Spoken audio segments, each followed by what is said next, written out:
Yutang. Chapter 4, Old Roguery. Perhaps the most striking quality of the Chinese people is what, for want of a better term, must be termed its old roguery.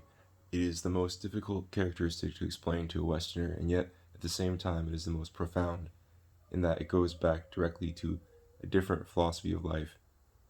Compared with this view of life, the whole fabric of Western civilization seems extremely raw and immature.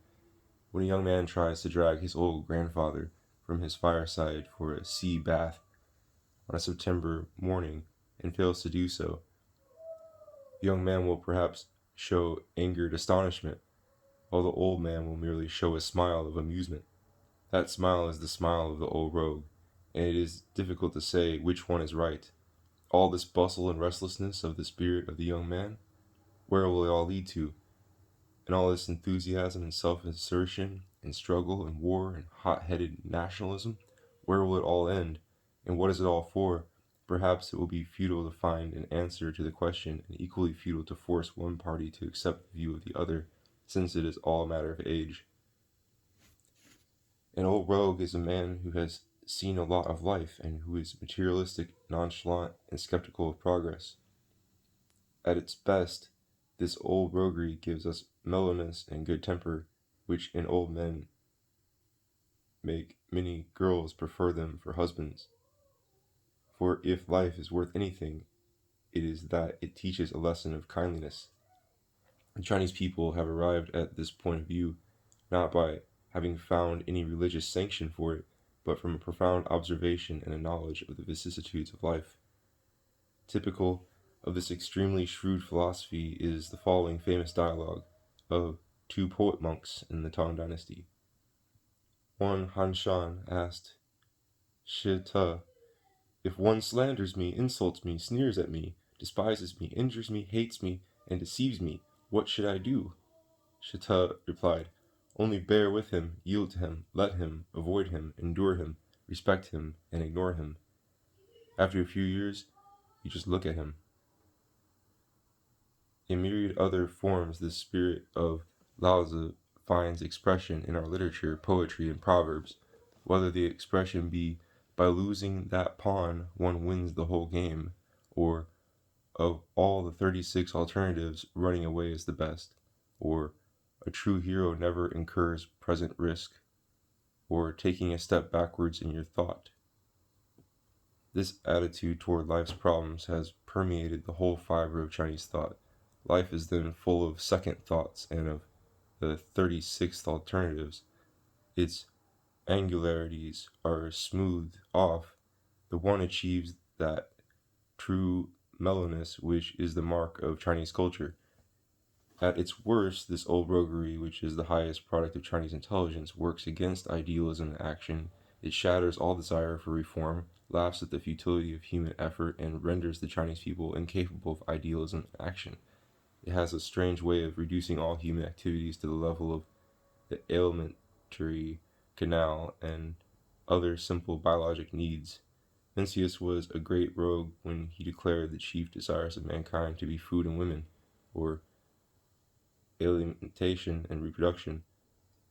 The late President Li Yuanhong was also a great rogue when he pronounced the heartily accepted dictum of Chinese political philosophy and formula for solving all Chinese party differences by saying, "When there is rice, let everybody share it."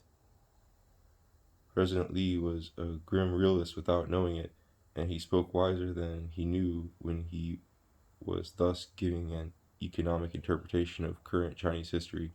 The economic interpretation of history is not new to the Chinese people, nor is the biologic interpretation of human life of the Emile Zola school. With Zola, it is an intellectual fad, but with us, it is a matter of national consciousness. In China, one does not have to learn to become a realist. Here, one is born a realist. President Li Yuanhong was never noted for power of cerebration, but as a Chinese, he instinctively felt that all political problems are not and should not be anything but problems of the rice bowl.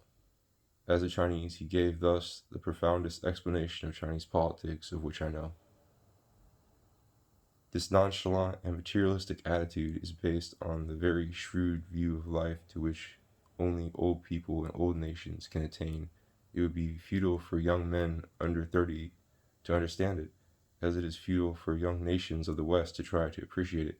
Perhaps it was no mere accident that Lao Tzu, the very name of the author of the Tao Te Ching, the Bible of Taoism, means the old boy. Someone has said that every man past 40 is a crook. Anyway, it is undeniable that the older we grow, the more shameless we become. Young girls of 20 seldom marry for money.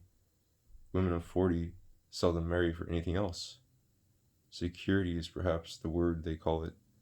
It is by no mere whim that in Greek mythology young Icarus was made to fly too high until the wax of his wings melted and he fell into the sea, while Daedalus, the old father, flew low but flew safely home.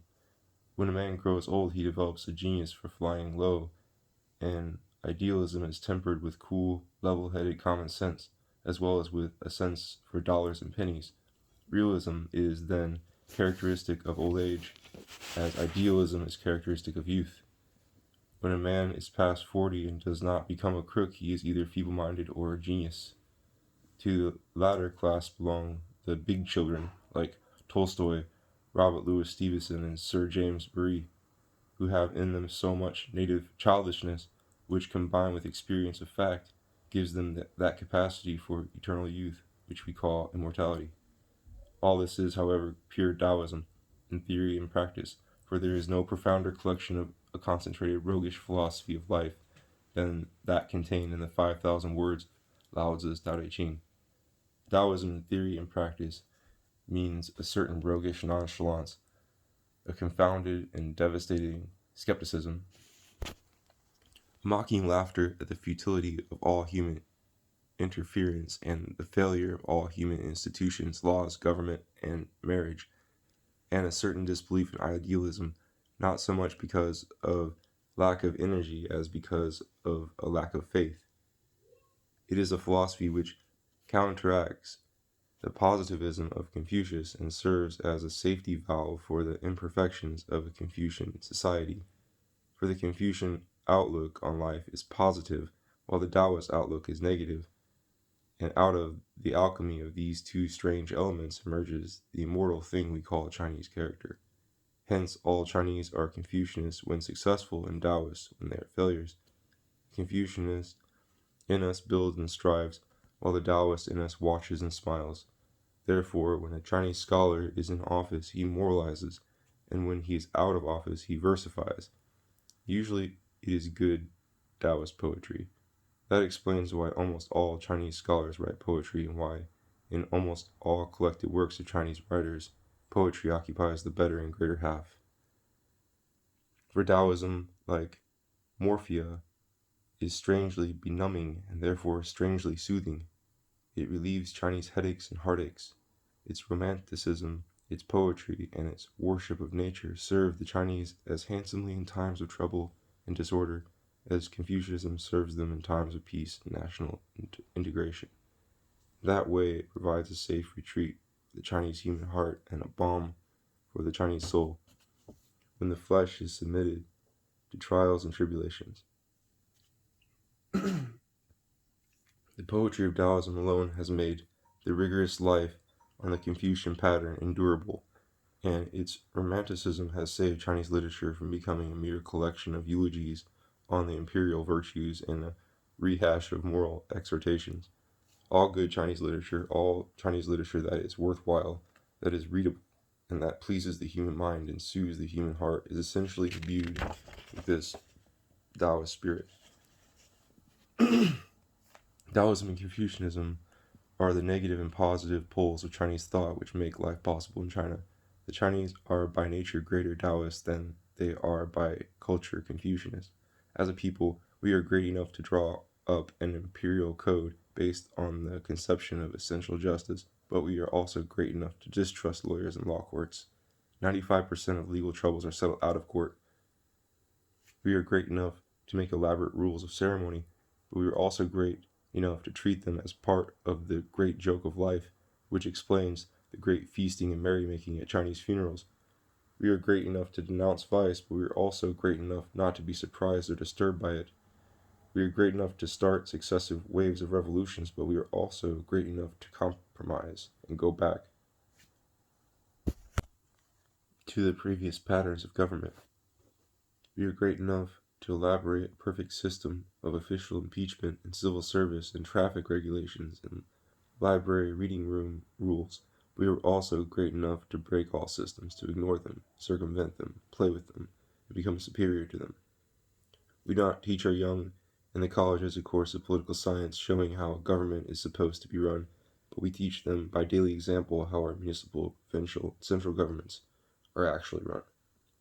We have no use for impracticable idealism, as we have no patience for doctrinaire theology.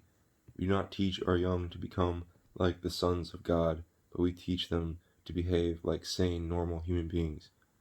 That is why I believe that the Chinese are essentially humanists and Christianity must fail in China, or it must be altered beyond recognition before it can be accepted. The only part of Christian teachings that will be truly accepted by the Chinese people is Christ's injunction to the harmless as doves, but wise as serpents. For these two virtues, dove-like gentleness and serpent-like wisdom, are attributes of the old rogue. In one word, we recognize the necessity of human effort, but we also admit the futility of it. This general attitude of mind has a tendency to develop passive defense tactics. Great things can be reduced into small things, and small things can be reduced into nothing. On this general principle, all Chinese disputes are patched up, all Chinese schemes are readjusted, and all reform programs are discounted until there are peace and rice for everybody. One bid is not so good as one pass.